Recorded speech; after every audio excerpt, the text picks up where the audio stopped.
Legenda dan kisah misteri Bujang Senang di Batang Lupa, Sarawak. Kisah legenda Bujang Senang di Sarawak. Jika disebut nama Bujang Senang, terutama bagi penduduk Sarawak, bukanlah satu nama yang asing lagi hingga ke hari ini. Terdapat beberapa kisah mengenai legenda Bujang Senang yang diceritakan masyarakat sekeliling. Menurut kisah, Bujang Senang memang sudah wujud sekian lama dan masih disebut sehingga ke hari ini oleh masyarakat, terutama penduduk di sekitar Batang Lupa.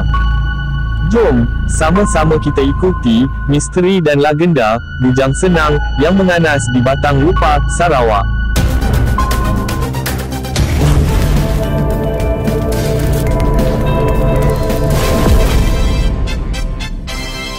Untuk mengetahui kisah sebenarnya, ikuti kita sampai habis. Jangan lupa tekan butang subscribe dan loceng sekali untuk mengikuti video-video baru yang akan ditayangkan. Selamat menonton. Menurut cerita-cerita mitos, masyarakat setempat yang mendiami sekitar pesisiran sungai Batang Lupa. Mungkin cerita legenda buaya Bujang Senang ini adalah cerita sebenar yang kemudiannya ditokok tambah bagi mengindahkan jalan cerita. Kisah Bujang Senang bermula daripada seorang pahlawan keturunan Iban yang terkenal bernama Lunggu atau Luyo pada zaman dahulu di sekitar Sungai Skrang, Sarawak. Pada zaman dahulu, ketika adat ngayau atau memburu kepala musuh masih lagi diamalkan di dalam masyarakat pribumi, telah gah seorang pahlawan Iban yang bernama Lunggu. Kehebatan beliau sewaktu ketika dahulu, ketika serangan mengayau memotong kepala musuh, sangat digeruni dan ditakuti. Serangan mengayau beliau bukan sekadar di Sungai Skrang, tetapi meliputi sepanjang Sungai Batang Lupa. Ketika zaman ini, serangan ngayau masih berluasa di seluruh tanah Borneo untuk menguasai sesuatu kawasan penempatan. Banyak musuh cuba menyerang beliau, tetapi gagal dan banyak yang terkorban dipenggal kepala. Pahlawan Lunggu ini diceritakan sebagai seorang pahlawan yang hebat, terutama sekali sewaktu beliau menyertai ekspedisi mengayau. Kerana menyebut namanya sahaja, musuh sudah gerun dan ketakutan. Dikatakan bahawa Lunggu telah banyak membunuh serta memotong kepala musuhnya dan kehebatannya telah diketahui oleh masyarakat di seluruh Sungai Skrang dan sepanjang Sungai Batang Lupa. Kerana kekuatan serangan beliau, maka beliau telah menguasai seluruh Sungai Skrang dan sepanjang Batang Lupa.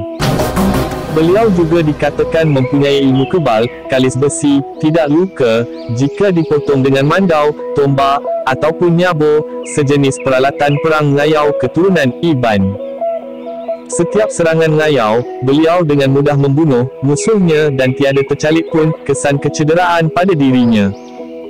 Melihat kekebalan pahlawan Lunggu ini telah menyebabkan musuh-musuhnya bertekad untuk mencari kelemahannya supaya senang mereka membunuhnya. Maka pada suatu hari, sekumpulan musuh telah merancang ingin membunuh beliau. Mereka telah menculik isteri kesayangan beliau dan diharap dengan menculik isterinya maka dapatlah mereka mengetahui rahsia kelemahannya.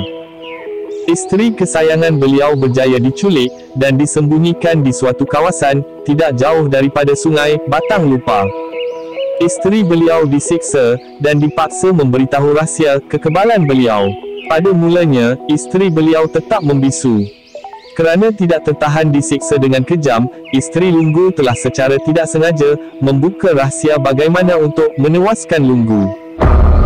Beliau dikatakan akan hilang tenaga kekuatan dan luka jika berlawan ngayau berpijak di sungai. Itulah rahsia kekebalan beliau.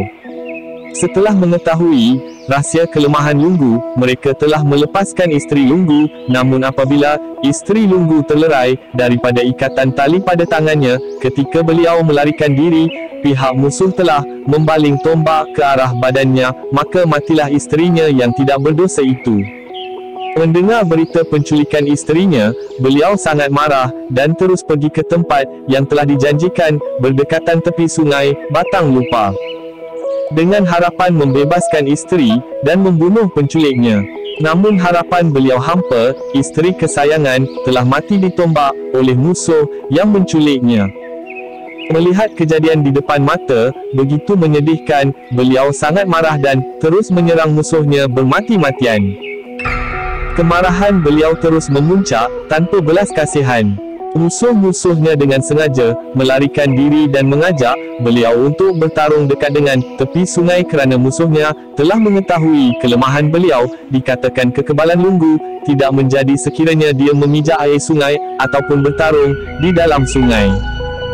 Dengan perasaan marah dan ingin membalas dendam kematian isterinya yang tercinta, beliau tidak memikirkan pantang larang sehingga mengejar musuh ke tepi sungai Batang Lupa. Kerana kelemahan beliau dan kekebalan akan hilang ketika berada di sungai, maka musuh telah berjaya mengalahkan kekuatan beliau. Akhirnya musuh-musuh Lunggu berjaya membaling tombak dan beliau tewas di tangan musuhnya. Lunggu dan isterinya dibunuh dengan kejam sekali. Tidak cukup dengan kematian Lunggu yang luka parah akibat ditombak, jasad Lunggu juga disula terbalik dan mayat Lunggu dan isterinya dibiarkan hanyut di bawah arus deras di sungai Batang Lupa. Sebelum beliau mengembuskan nafas terakhir, beliau sempat berkata akan datang lagi menuntut bela kematian mereka. Setelah tersebar berita kematian Lunggu dan isteri dibunuh dengan kejam, maka ramai masyarakat terutama penduduk di sekitar sungai Batang Lupa tidak berpuas hati dengan pembunuhan kejam yang dilakukan seperti itu. Setelah sekian lama kematian Lunggu dan isterinya, beberapa orang penduduk di sekitar sungai Batang Lupa telah bermimpi melihat Lunggu dan isterinya telah bertukar menjelma menjadi buaya besar memiliki belang putih di belakangnya, dan memberitahu namanya sebagai Bujang Senang dan bersumpah akan menuntut bela atas kematian mereka dengan mencari setiap generasi keturunan yang berkaitan dengan musuh-musuh yang telah membunuh mereka sebagai korban. Maka, disinilah lahirnya nama Bujang Senang seperti yang diketahui hingga ke hari ini. Masyarakat setempat di sekitar sungai Batang Lupa masih lagi percaya bahawa buaya Bujang Senang adalah buaya keramat penghuni sungai Batang Lupa.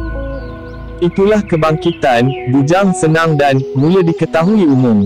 Menjelang tahun 1989, banyak laporan di akhbar-akhbar tempatan memaparkan kisah kemunculan kerap buaya-buaya besar di sekitar Batang Samarahan dan Batang Sadong, seolah-olah menggambarkan sesuatu bakal berlaku. Terdapat pelbagai cerita, seperti kononnya Bujang Senang telah berada di sungai-sungai tersebut untuk melunaskan dendamnya bersama buaya-buaya lain. Kisah mengenai reptilia raksasa menghuni sungai-sungai di Sarawak bukanlah kisah dongeng, bahkan nama Bujang Senang masih digeruni hingga hari ini. Kemunculan semula kisah cerita Bujang Senang, buaya jantan yang dipercayai oleh masyarakat tempatan berukuran 20 kaki, panjang 6 meter dan 4 kaki, 1.2 meter lebar, bermula pada tahun 1982 apabila reptilia bersaiz besar itu muncul dan membaham seorang mangsa dari rumah panjang di bahagian Sri Aman, Sarawak. Berikutan itu, Polis Sarawak melancarkan operasi buaya ganas di semua sungai-sungai besar yang berpotensi tinggi seperti Batang Sadong, Sungai Samarahan, Batang Lupa, Sungai Layar dan Sungai Saribas. Operasi itu gagal dan reptilia yang bersaiz besar tidak dapat dikesan ketika operasi dijalankan. Di antara tahun 1982 hingga tahun 1991, sebanyak 13 orang menjadi mangsa kebuasan reptilia tersebut di sekitar Batang Sadong, Sungai Samarahan, Batang Lupa, Sungai Layar dan Sungai Saribas. Sekitar tahun 1992 ketika reptilia tersebut menganas lagi mangsa ke-14, kejadian di cabang Batang Lupa, Sungai Pelaban. Mayat mangsa dijumpai masih sempurna di salah satu lubuk berdekatan tempat kejadian. Penduduk terpaksa menggunakan khidmat seorang tokoh bomoh mandau untuk membaca mentera memanggil reptilia tersebut. Setelah lebih 2 jam menunggu dengan tanpa berputus asa, reptilia itu timbul semula di permukaan sungai. Bomoh mandau dengan pantas melemparkan lembing atau tombak ke arah kepala reptilia itu. Malangnya lembing itu patah ketika mengena sasaran. Beberapa das tembakan juga dilepaskan namun masih gagal membunuhnya. Reptilia itu menghilang dan melarikan diri ke arah batang lupa, namun terhalang oleh sebatang kayu besar yang merentangi muara Sungai Pelaban. Dengan bantuan penduduk berdekatan dari 3 buah perkampungan iaitu Pelaban, Suduku dan Lingga, mereka berjaya mengepungnya. Sebanyak 40 das tembakan dilepaskan dengan 22 daripadanya tepat di kepala reptilia tersebut. Semua tembakan itu menggunakan peluru paku sepanjang 10 cm.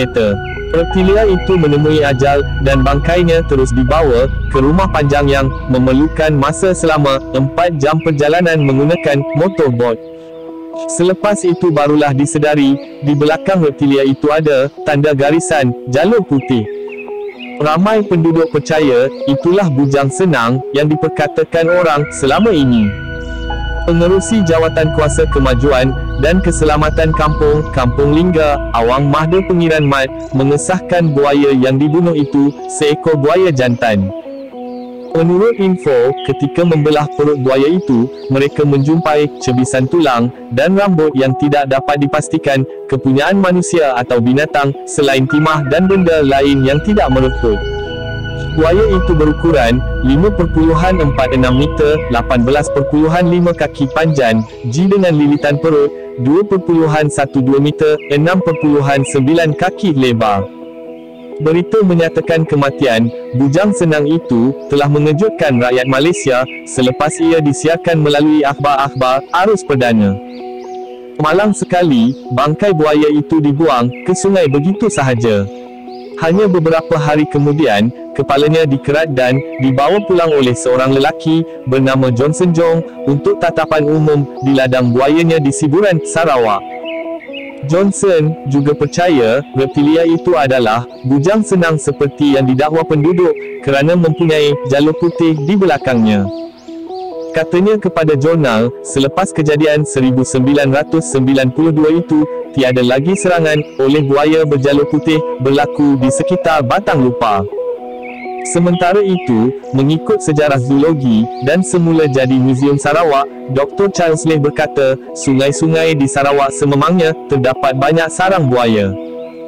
Mengikut sejarah, buaya sudah wujud sejak lebih 160 juta tahun lalu. Tidak mustahil kewujudan banyak buaya besar di Sarawak adalah perkara biasa. Menurut kajian, jalur putih yang diperkatakan di belakang buaya yang didakwa bujang senang itu berkemungkinan seekor buaya separa albino. Ada juga orang yang mempertikaikan kesahihan bujang senang sudah mati. Setengah masyarakat di pedalaman Sarawak masih percaya bujang senang masih hidup, malah bersaiz lebih besar dari apa yang diperkatakan. Harus diingat kata-kata masyarakat di sepanjang Batang Lupa menyatakan jika pukat mereka terjerat anak buaya, mereka akan melepaskannya sambil memohon maaf. Ini semua bagi mengelakkan kejadian yang tidak diingini berlaku pada mereka dan keturunan mereka. Kesimpulan di sini, admin menyatakan, sehingga hari ini, masih tak dapat dipastikan sahih cerita mengenai bujang senang ini benar-benar wujud atau hanya gelaran reptilia besar yang menganas, sebab kebenarannya pun tak dapat dipastikan. Namun kepercayaan masih tetap terpulang kepada penilaian anda sendiri. Salam mesra dan terima kasih menonton. Sekian. Sampai kita berjumpa lagi di lain masa dan lain waktu.